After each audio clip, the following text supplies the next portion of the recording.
Hello and अस्सलाम वालेकुम। Programme talk shock के लिए मैं हूं एजाज सैयद और मैं हूं आसिफ बशीर आज चौधरी। के टॉक शॉक में सबसे पहले बात करेंगे ईरान और अमेरिका के दरमियान होने वाले मुज़ाकरात और इस दौरान और इसके बाद में होने वाली अहम टेलीफोन कॉल्स के बारे में। दूसरे नंबर पर हम बात करेंगे इस्लामाबाद में होने वाले मुज़ाकरात के दौरान क्या जर्नलिस्ट ने खबरें नहीं दी या एक्चुअली मीडिया और खबरों को कंट्रोल किया गया। ये क्या कहानी है तफसील से आपको बताएंगे। तीसरे नंबर पर हम बात करेंगे आशा भोसले बरसगीर की नामवर गुलकारा, वो वफात पा गई हैं और एक अहद जो है वो तमाम हो गया है। इस बारे में पूरी ट्रिब्यूट हम उनको देंगे। आइए बातचीत का आगाज करते हैं।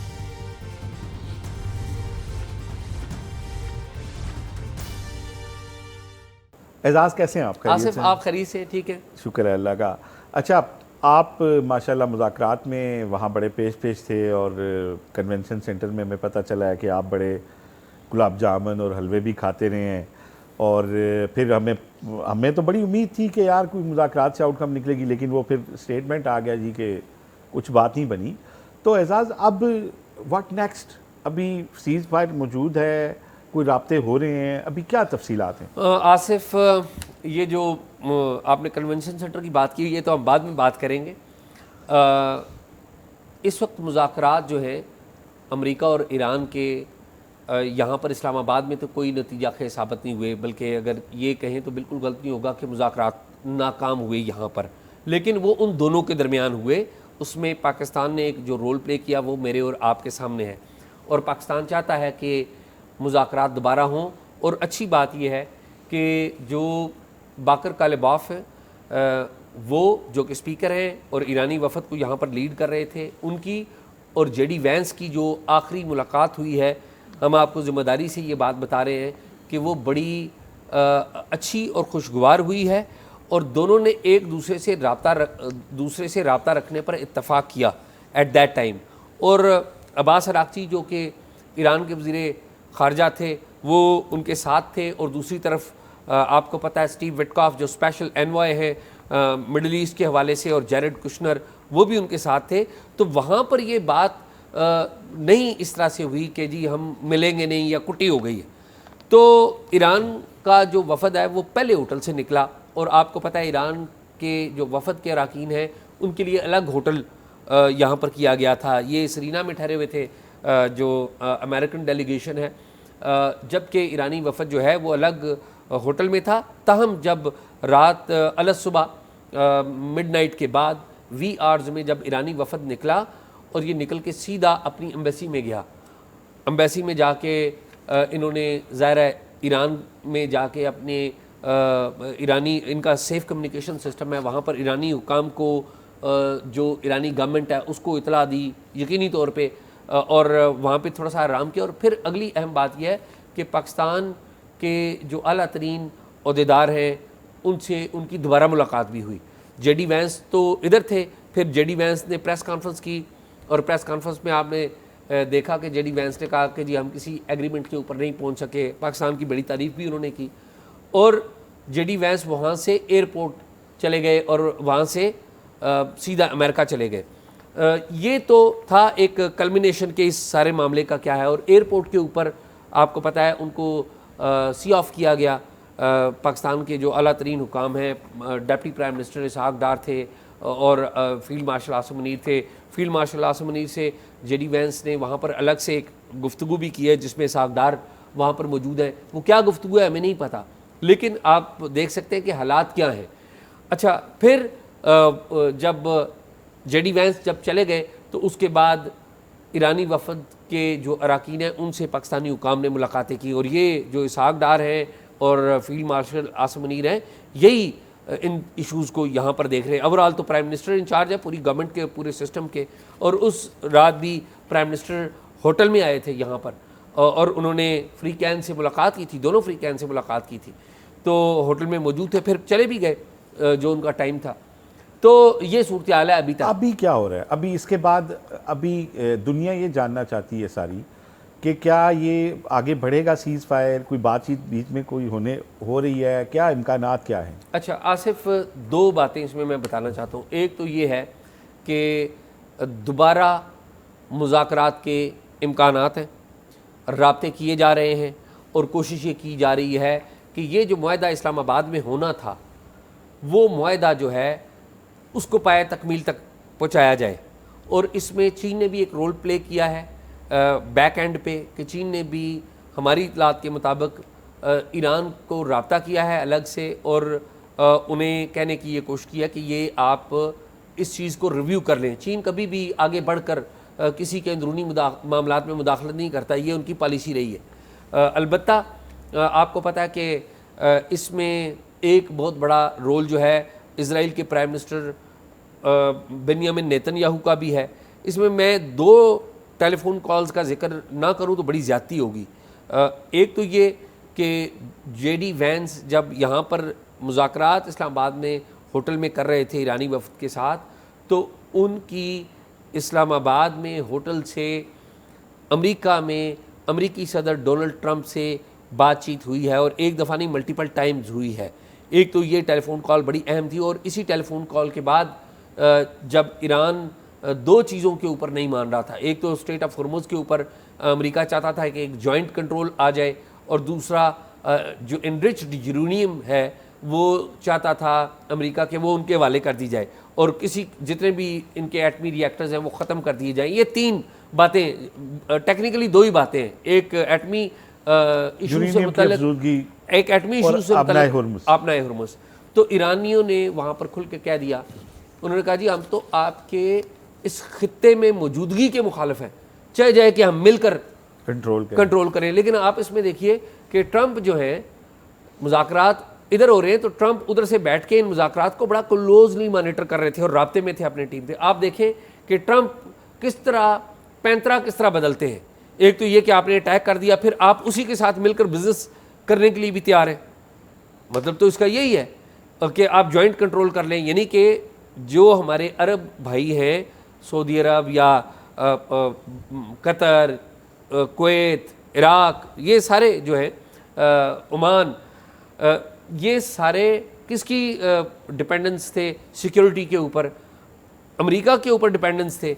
अब अगर ईरान कहता है कि जी मैं यहाँ पर टोल लूँगा तो अमेरिका इनको सेफ्टी नहीं दे सका, उल्टा अमेरिका ईरान के साथ मिलकर बिजनेस करने के लिए तैयार हो गया। तो आप देखें रियासतें अपने मफादात किस तरह बदलती हैं। अमेरिका ने 1 मिनट नहीं लगाया कि वो देखता कि मैंने इनके साथ किया, और मेरे ख्याल में इनके लिए भी एक सबक है, बाकी हमारे मुल्कों के लिए भी, कि अमेरिका की आपके पास सिक्योरिटी हो तो लाजमी नहीं आप सिक्योर हो। तो अभी स्ट्रेट ऑफ हॉर्मुज़ को यहाँ पे एजाज मैं एक बात ऐड करना चाहूँगा कि जो हमारे सुनने वाले हैं, अपनाए हॉर्मुज़ का जितना जिक्र हुआ इस लड़ाई में शायद इतना किसी दूसरी चीज़ का नहीं हो रहा। तो एक इंटरनेशनल कानून है जो ये कहता है कि जहाँ पे जिन मुल्कों के साथ समंदर लगता है वहाँ पे जहाँ पे आपकी लैंड ख़त्म होती है, खुश्की ख़त्म होती है, वहाँ से आगे 12 नॉटिकल माइल जो होते हैं 23 नॉटिकल नहीं मैं आपको एक्सप्लेन 12 नॉटिकल माइल जो होते हैं वो समंदर उस मुल्क का हिस्सा समझे जाते हैं, उसकी टेरिटरी माने जाते हैं। 12 नॉटिकल माइल जो होते हैं वो तकरीबन 23 किलोमीटर होते हैं हमारे ज़मीनी पैमाने के हिसाब से, जो रोड खुश्की पे हम नापते हैं। तो 12 नॉटिकल माइल तकरीबन 23 किलोमीटर है। और अपनाए हॉर्मुज़ जो ओमान और ईरान के दरमियान जहाँ पे बॉटल नेक है वहाँ पे टोटल ये 33 किलोमीटर है। यानी ये ओमान और ईरान की टेरिटरी है, 2 मुल्कों की। एक तो होता है ना कि आप खुले समंदर से जा रहे हैं तो वहाँ तो कोई टैक्स नहीं। अब इसमें मैं ये ऐड करना चाह रहा था आपकी बड़ी अहम बात में कि देखें, आप किसी भी मुल्क का लैंड रूट अगर इस्तेमाल करें तो वो मुल्क आपसे टैक्स लेने का मजाज है, ले या ना ले उसकी मर्ज़ी, कितना ले ये भी उसकी मर्ज़ी है। अगर आप किसी मुल्क की फ़िज़ाई हदूद इस्तेमाल करते हैं तो आप उस पर टैक्स देते हैं, लेकिन वो डिफाइंड है और सब मुल्क एक दूसरे से स्टैंडर्ड चार्जेस लेते हैं। पाकिस्तान की फ़िज़ाई हदूद से जितने दुनिया के जहाज़ गुजरते हैं वो हमें वो पैसे पे करते हैं। हमारे जहाज़ दुनिया के जिस मुल्क की फ़िज़ाई हदूद से गुजरते हैं वो टैक्स पे करते हैं।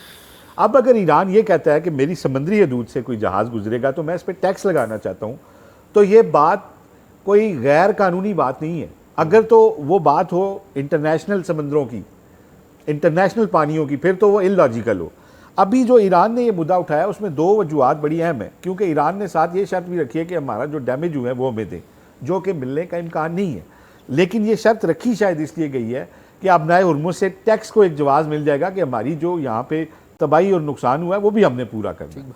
तो उनकी बात जो है ना जिसके ऊपर वो खड़े हैं। और एक आखिरी बात एजाज़ ये कि देखें, एक ऐसी ताकत जो पिछले हफ्ते ये कह रही थी कि हम एक तहजीब मिटा देंगे, बस कल की रात है, और इस लेवल की धमकी, उसके सामने अगर ईरान कह रहा है कि नहीं ये हमें शराइत मंजूर नहीं है, इस पर हम नहीं, देखें जी हमें वो कॉन्फिडेंस ही आप नहीं दे सके कि हम आप पे ट्रस्ट करें, हम आप, इसका मतलब है कि ईरान जानता है कि उसके पास तुरप के कुछ पत्ते मौजूद हैं जिनकी बुनियाद पे वो एक दुनिया की एटमी इतनी बड़ी ताकत को जो वो है उसको ललकार भी रहा है और उसके सामने खड़ा भी है।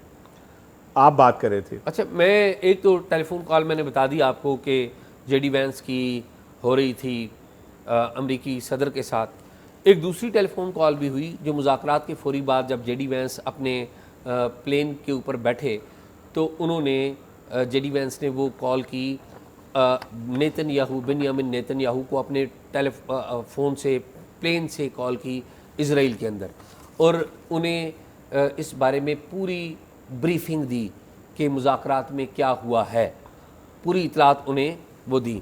और हमारे पास जो इतलात हैं कि जैरेड कुशनर हो गए या स्टीव विटकॉफ हो गए, ईरान को इनके ऊपर एतराज़ था कि ये इज़राइल के ये प्रो इज़राइल हैं, और शुरू में जब मुज़ाकरात की बात हो रही थी तो इख्तलाफ भी था कि हम जेडी वैंस से बात करने के लिए तैयार हैं, ये दोनों के लिए नहीं।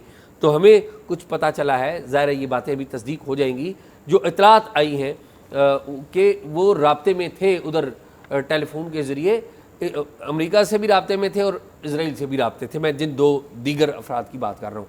अब एक बात तो ये हो गई, दूसरी बात यह है कि उस रात दो चीज़ें हुई।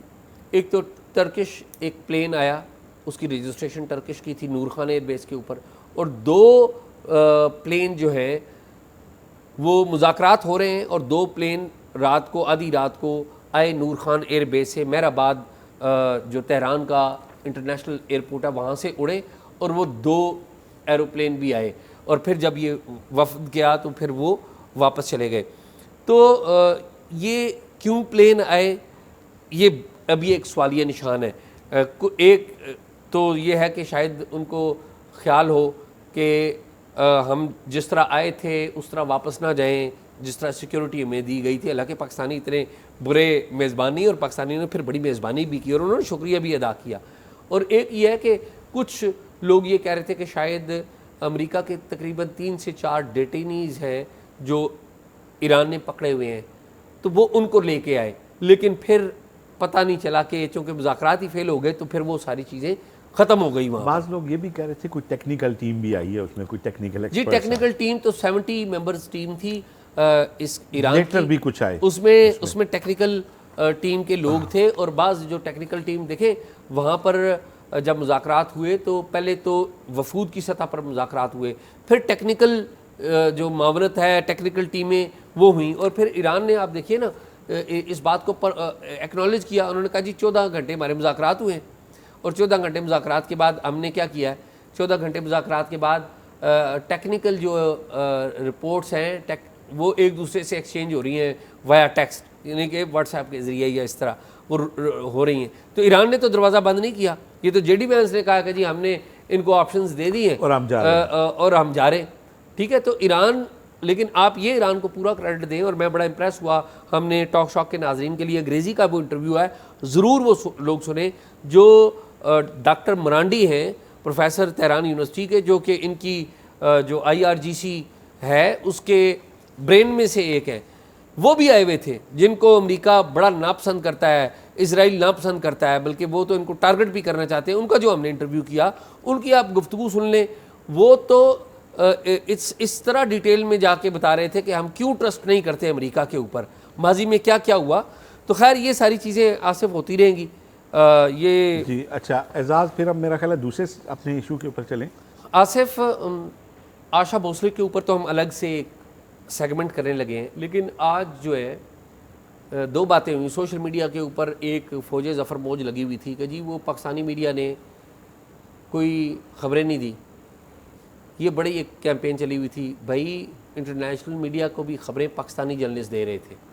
नहीं यार, हमें तो पता चला आपने वहाँ जो है ना गुलाब जामुन हलवा खाए हैं यार, मेरी बड़ी, मुझे गुलाब जामुन खाने का बड़ा जो है ना जिसे कहते हैं कि शौक है, लेकिन मुझे वहाँ पर गुलाब जामुन मिले नहीं है। नहीं तो गैर मुल्की मीडिया नहीं खा रहा था कि कैसी डिश सारी है? सारी अच्छा।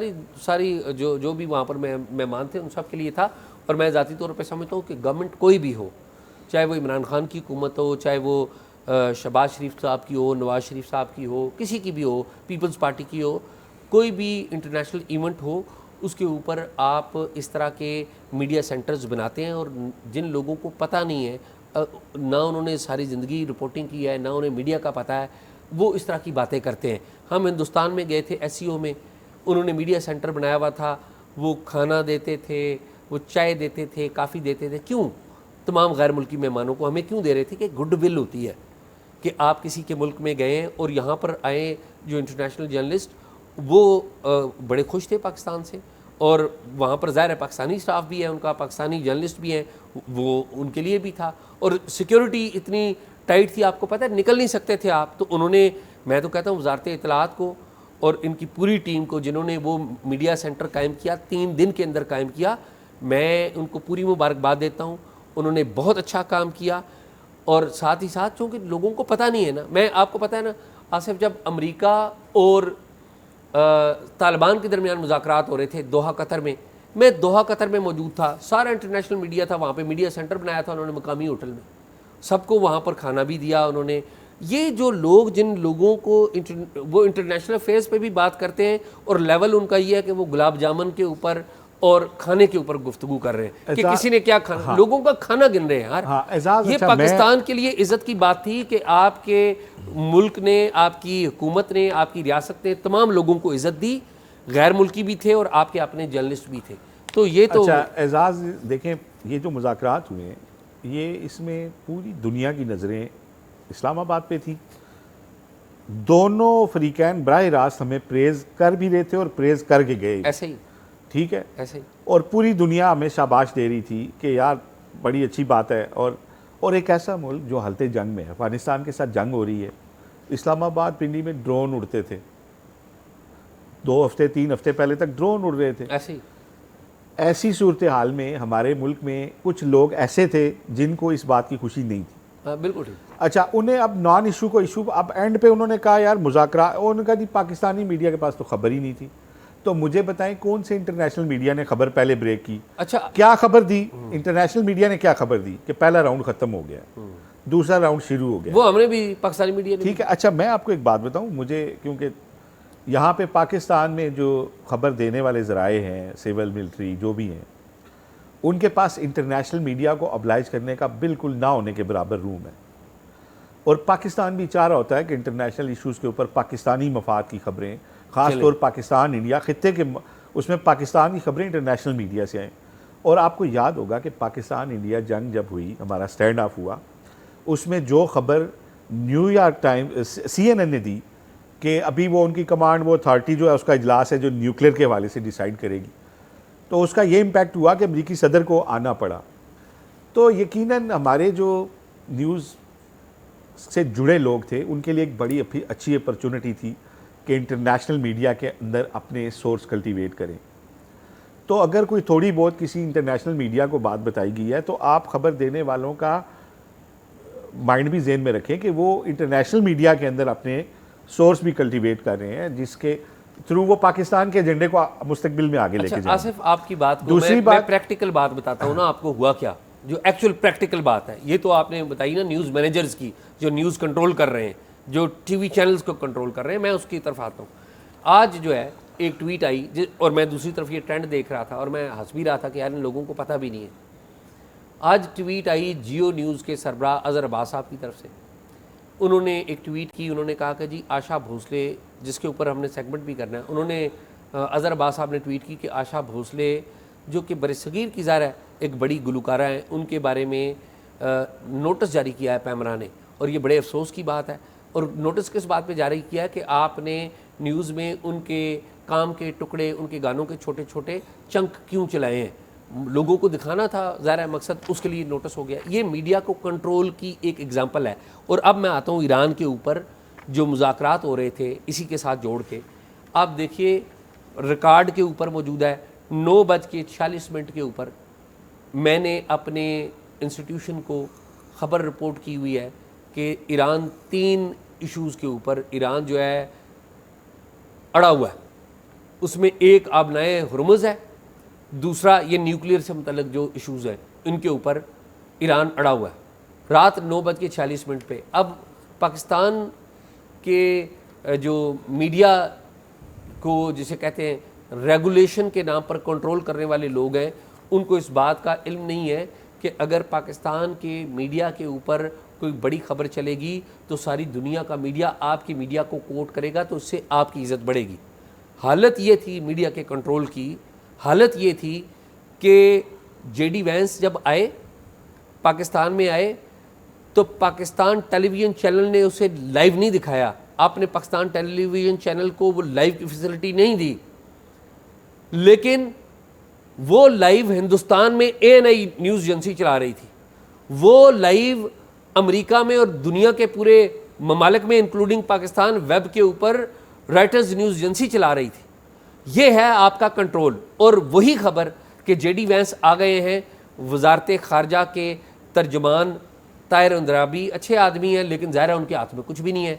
उन्होंने 1 घंटे के बाद जारी की वीडियो फुटेज जारी कर रहे हैं और 7 टिकर जारी कर रहे हैं। और मैं सोच रहा हूँ कि यार ये किस तरीके से जारी कर रहे हैं, या वजारत इत्तलात अगर जारी करती है तो उनके हाथ में क्या है। पाकिस्तान में रिपोर्टर लेवल पे ये इंस्ट्रक्शंस थी कि आपने जो भी डेलीगेट्स हैं इनकी मूवमेंट तक की खबर नहीं दे सकते। चले मूवमेंट तो आप समझ लें वो ठीक है कि टेररिज्म है, आप बचाना चाहते हैं, ठीक है, कोई बात नहीं। लेकिन असल बात ये कंटेंट के ऊपर कि हम बता रहे हैं कि मुज़ाकरात में, मिसाल के तौर पे मैंने बताया, हमने ये भी हमारे पास इंफॉर्मेशन थी जो हमने रिपोर्ट की कि दोनों मुज़ाकरात के जब दोनों फ्रीक बैठे हुए हैं वहाँ पर पाकिस्तान की जो एक अहम शख्सियत है और फिर पाकिस्तान के जो डेप्टी प्राइम मिनिस्टर हैं वो बैठे हुए, इस तक का आप अगर करेंगे तो फिर आप अपने मीडिया के साथ भी ज्यादती कर रहे हैं। और जिन लोगों को जर्नलिज्म का पता नहीं है, आप उनके ज़रिए असल इशू से जो असल इशू पर बात करने के बजाय आप उनके ज़रिए कैंपेन चला रहे हैं। आप ये कह रहे हैं कि इस मुल्क में जो गैर मुल्की जर्नलिस्ट आए हुए थे या आपके जो जर्नलिस्ट कवरेज कर रहे थे, 27 घंटे से जर्नलिस्ट वहाँ पर जाग रहे थे और रिपोर्ट कर रहे थे। और रिपोर्ट भी इस एहतियात के साथ कि पाकिस्तान मेज़बान है, पाकिस्तान की तरफ से कोई बात जाएगी तो दोनों फ्री कैन में से कोई एक नाराज़ होता है, दोनों फ्री कैन में से अगर कोई एक नाराज़ होता है तो किसके ऊपर इल्ज़ाम किसके ऊपर लगाएंगे? आप मीडिया के ऊपर लगाएंगे। तो पाकिस्तान की मीडिया ने बड़ी जिम्मेदारी का काम किया। अलबत्ता जो ब्लैकआउट था, इंफॉर्मेशन ब्लैकआउट था, ये बड़ी ज़्यादती थी। ये रेगुलेशन के नाम पर सेंसरशिप कर रहे हैं और ये गलत है। आप अपने मीडिया को इज़्ज़त नहीं देंगे तो नतीजा यही होगा कि आप हमेशा डिपेंड करेंगे बैरूनी मुल्क के मीडिया को। और बैरूनी मुल्क के मीडिया का मैं आपको ये भी बता दूं, आसिफ आपको भी पता है, मैं एक इंटरनेशनल इदारे को भी कंट्रीब्यूट करता रहता हूँ। इंटरनेशनल न्यूज़ के जो इदारे हैं जो यहाँ पर काम कर रहे हैं, उनके साथ भी पाकिस्तानी काम करते हैं। उनको ख़बर मिलने में भी या देने में भी पाकिस्तानियों का रोल होता है कोई ना कोई, ऐसी बात नहीं है। तो आसिफ ये थी, अगर आप इस पर कोई बात प्लीज़ करना चाहते हैं तो करें, नहीं तो हम। मैं यही कह रहा था कि तनकीद करने वाले वही लोग हैं जिनको ये बात इल्म ही नहीं है कि दुनिया में कहीं भी मुज़ाकरात हों, साफ़ी वहाँ बीच में नहीं घूम रहे होते, इवन उस होटल में नहीं होते, मीडिया सेंटर्स में होते हैं। और ख़बरें वही होती हैं जो अनाउंस उनके सामने आके की जाती हैं, ऑफिशियल स्टेटमेंट्स होती हैं। बाकी ये कहना पाकिस्तान ने बहुत अच्छे इंतज़ाम किए। मैं आपको बता रहा हूँ कि एक मुल्क जो हालत जंग में है उसने यहाँ पे लॉ एंड ऑर्डर इंश्योर किया, यहाँ पे पूरी दुनिया के सहाफ़ियों को फैसिलिटेट किया। और बहुत ही खुशी होती मुझे अगर वो हमारे देसी कोज़ीन जितना ज़्यादा से ज़्यादा दुनिया के सहाफ़ियों को हर दफ़ा डिफरेंट कोज़ीन्स अपनी उसकी नई डिशें पाकिस्तानी कोज़ीन की देते, ताकि वो दुनिया में हमारा एक मैसेज जाता कि हम लोग अच्छा खाना खाते हैं, कैसा खाना खाते हैं। ये बातें बहुत छोटी हैं और मेरा ख्याल है बात करने वाले भी बहुत छोटे लोग हैं कि जी साफ़ी खाना खाते रहे हैं और ख़बर कोई नहीं दी। और जो ख़बरें दी हैं इंटरनेशनल मीडिया ने दी, न्यूज़ बिज़नेस से जो लोग दूर हैं उनको ये बातें पता है। दुनिया में जब आप कोई सहाफ़ी जाता है तो वो अपने मुल्क का सफ़ीर होता है, और जो मेज़बान होता है वहाँ पे वो उस पूरे मुल्क का कल्चर, उस मुल्क की ट्रेडिशन, उसको चाहता है कि सहाफ़ी के थ्रू मैं इसके मुल्क भेजूँ। तो मुझे बड़ा, मैं इस पर आखिरी वर्ड यही कहूँगा कि वज़ारत इत्तलात के इंतज़ामात ना सिर्फ बहुत अच्छे थे, इसमें ज़्यादा से ज़्यादा और इसको बेहतर होना चाहिए था, ताकि पाकिस्तान का यहाँ आने वाले सहाफ़ी वो इमेज वापस लेके जाते जो हमें वहाँ ले जाने में बड़ा खर्चा करना पड़ता। बिल्कुल ठीक है आसिफ, मैं समझता हूँ कि मीडिया के ऊपर ये जो कंट्रोल है ना, इसकी मिसाल तो मैंने कभी नहीं देखी। खैर ये चलता ही रहेगा। जो पाकिस्तान रोल प्ले कर रहा है, वी शुड एक्सपेक्ट कि ये रोल प्ले करे ताकि ये दुनिया में अमन आए और अपनी एफर्ट्स ये जारी रखें। तो आसिफ खैर ये तो सारी चीज़ें चलती रहेंगी। आशा भोसले जो है वो एक लेजेंड है और उनका बड़ा एहतराम है। तो आज आपको पता है अज़हर अब्बास साहब ने जो ट्वीट किया है, मैं चाहूँगा कि आशा भोसले के बारे में हमें प्लीज़ कुछ मालूमात दें, और मैं आपसे ये भी दरख्वास्त करूँगा, आप खुशगलू भी बड़े हैं, अगर आप आखिर पे आशा भोसले के लिए कुछ गुनगुना देंगे तो मुझे बड़ी खुशी होगी। अच्छा, मैं एक छोटी सी अर्ज़ करना चाहूँगा। देखें, मुझे बड़ा दिली रंज हुआ है कि हमारी तरफ से बहुत गलत मैसेज गया है। नोटिस तो ये जियो न्यूज़ को हुआ है, लेकिन ये मैसेज पाकिस्तान की तरफ से गया है जो पैमरा ने नोटिस किया है। देखें, हमारे जितने आर्टिस्ट हैं सब कॉन्टिनेंट में, जितनी आवाज़ें हैं, चाहे वो शायर की आवाज़ हो, चाहे वो किसी गुलकार की आवाज़ हो, चाहे वो किसी कंपोज़र की धुन हो, ये सब जो है ये सरहदों की कैद से आज़ाद रही हैं हमेशा, और हवा के दोष के ऊपर कभी इनके ऊपर पाबंदी नहीं लगी। और बहुत बड़ा एहतराम है दोनों तरफ बॉर्डर के एक दूसरे के आर्टिस्टों का। हमारे आर्टिस्ट जब वहाँ जाते हैं बड़ी उनको पजीराई मिलती है, वो वहाँ से अगर कभी कभार कोई आर्टिस्ट यहाँ आए तो यहाँ आवाम बड़ी पजीराई करते हैं उनकी। लेकिन मुझे बड़ा अफसोस है कि आशा भोसले, जो आशा एक ही थी, कहा जाता है ना कि जिस तरह सूरज और चाँद एक एक है, लता जी की बहन थी, तो मैं इन दोनों को ना चाँद कहता हूँ। जिस तरह कुछ सियारों के चाँद ज़्यादा भी होते हैं ना एक से, ये दोनों अपनी सन्फ में, मतलब मैं आशा जी की जो आवाज़ थी ख़ास तौर पे, इतनी उसकी जो खनखनाहट और नगमगियत और इतनी यंग आवाज़ थी कि 92 साल में फ़ौत हुई हैं और 90 साल तक उन्होंने गाया। अच्छा, ठीक है। आखिरी गाना कोई आसिफ ज़हन में है? मैं अभी मेरे इल्म में नहीं आखिरी गाना उन्होंने कौन सा गाया, लेकिन मैं गारंटी से कह रहा हूँ कि पहले दिन से लेके आखिरी दिन तक उनकी आवाज़ आपको सेम वही एक ऐसी आवाज़ जो आप सुनेंगे तो आप कहेंगे कि शायद कोई टीन एज दोशीज़ा गा रही है। ठीक, 90 साल तक उन्होंने उसी पैटर्न के ऊपर गाया है, और लेजेंड का वर्ड छोटा पड़ जाता है इन लोगों के लिए। वो लोग, और इन लोगों ने भी कभी बखीली से काम नहीं लिया। इनकी फेवरेट जो सिंगर थी नूरजहां थी, उनको बड़ा ही रिस्पेक्ट करती थी। नुसरत फतेह अली खान के साथ मिलके गाना गाया मेहदी साहब को, नुसरत जो थे, अब इन सब लोगों बड़ा हमेशा पजीराई दी, मिलके गाने भी गाए इनके साथ, मिलके गाने भी गाए हैं। ठीक है, लेकिन मुझे बड़ा अफसोस है कि पाकिस्तान की तरफ से ये कहना कि जब एक आर्टिस्ट जब कोई चला जाता है दुनिया से तो उसका काम ही दिखाया जाता है ना, उसके फन पारे दिखाए जाते हैं। अगर मुसव्वर है तो उसकी तस्वीरें दिखाएंगे, अगर कोई सिंगर है तो उसके गानों के कुछ क्लिप दिखाएंगे ना, ऐसे ही। तो इसमें क्या हो गया? इसमें क्या हो गया? पाकिस्तान की आइडियोलॉजी पे खुदा न खास्ता हमला हो गया। इससे क्या पाकिस्तान के खुदा न खास्ता वकार पे हमला हो गया? हिंदुस्तान में आतिफ असलम सुना जाता है और हमारे तो राहत फतेह अली खान सुने जाते हैं। मुझे इस बात पे भी रंज हुआ कि ये नोटिस हमारी एक ऐसी पर्सनैलिटी है, चेयरमैन पैमरा अमरीन जान साहिबा, जिनकी बड़ी रिस्पेक्ट है, तो आई डाउट कि पता नहीं उनके ऊपर क्या प्रेशर होगा, क्योंकि मैं नहीं समझता कि ये उनकी ज़ाती कोई ये डिसीजन होगी। और ये अच्छी कोई रिवायत भी नहीं है कि कोई बड़ा लेजेंडरी आर्टिस्ट दोनों तरफ का अगर कोई दुनिया से चला जाए तो हम उनके जो है उनकी जो गम की खबर है वो भी प्रॉपर तरीके से ना दे सकें, उसके ऊपर भी नोट ये, और ये याद रखें कि ये वही लोग हैं जो दोनों तरफ मोहब्बत का पैगाम देने वाले लोग हैं। ये इनके साथ तो नफरत का मामला बिल्कुल नहीं होना चाहिए। ये कोई जंगी हीरो तो नहीं है इंडिया की कि आप कह रहे हैं कि उनका यहाँ प्रचार ना करें। ये लोग लोगों के दिलों में बसते हैं, और इनका मज़हब, इनकी जो आइडियालॉजी, आप उस पर कभी भी नहीं जाते कि किसी फलां मज़हब का बंदा है या इसका फ़िका क्या है। आप उसको, फनकार को उसके फ़न की वजह से शनाख्त करते हैं। आसिफ मेरी रिक्वेस्ट है प्लीज़ अगर गुनगुना दें तो। अच्छा एजाज़, मुझे वैसे तो आज ज़ुकाम है और मेरी आवाज़ भी कोई इतनी ठीक नहीं बुखार की वजह से, लेकिन आपने कहा है तो मैं थोड़ा सा गुनगुना देता हूँ। वैसे ये गाना इनका एक बड़ा मशहूर गाना है, लेकिन इनकी गाने की गायकी की जो एक बहुत बड़ी बात थी वो क्या थी कि जो शौकी वाले गाने भी थे ना वो भी इन्होंने बड़े कमाल से गाए हैं। हत्ता कि अभी जो हमारी लेजेंडरी आर्टिस्ट हैं इंडिया की, शीरिया घोषाल, वो उनका भी मुझे एक इंटरव्यू याद आ गया कि उन्होंने जिस्म फिल्म के कुछ गाने जो थे वो उनको जब दिए गए तो उन्होंने फिर आशा जी से कंसल्ट किया कि मैं इसको कैसे गाऊं। तो उन्होंने बताया कि उन्होंने मुझे बड़ा ज़बरदस्त गाइड किया। मैं एक छोटा सा गाना गुनगुनाता हूँ और इसके बाद मेरा ख्याल है आज यही था ना, जी हाँ, उसी के ऊपर फिर ख़त्म कर देंगे। जी हाँ, आपके गाने पे ख़त्म कर। जी, इनका एक गाना है, मैं कोशिश करता हूँ थोड़ी। मेरा कुछ सामान तुम्हारे पास पड़ा है और सावन के कुछ भीगे भीगे दिन रखे हैं और मेरे एक खत में लिपटी रात पड़ी है, वो रात बुझा दो मेरा वो समा लौटा दो। वाह वाह, वो रात बुझा दो मेरा वो समा लौटा दो। वाह वाह वाह।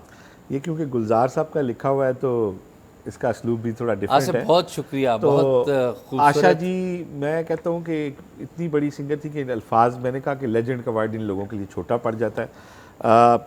हमारे से वो जुदा हो गई हैं, लेकिन जुदा सिर्फ वही लोग होते हैं जिनको लोग भूल जाएं। ये वो लोग हैं जिन्हें लोग भूलेंगे नहीं, ये हमेशा हमारे दरमियान रहेंगे। हम शायद चले जाएंगे लेकिन ये यहीं मौजूद रहेंगे। बहुत शुक्रिया। प्रोग्राम नाज़रीन आपने देखा, प्रोग्राम के बारे में अपनी राय ज़रूर दीजिएगा और अगर कोई मालूमात हो तो talkshock777@gmail.com पे शेयर कीजिए। अल्लाह हाफिज़।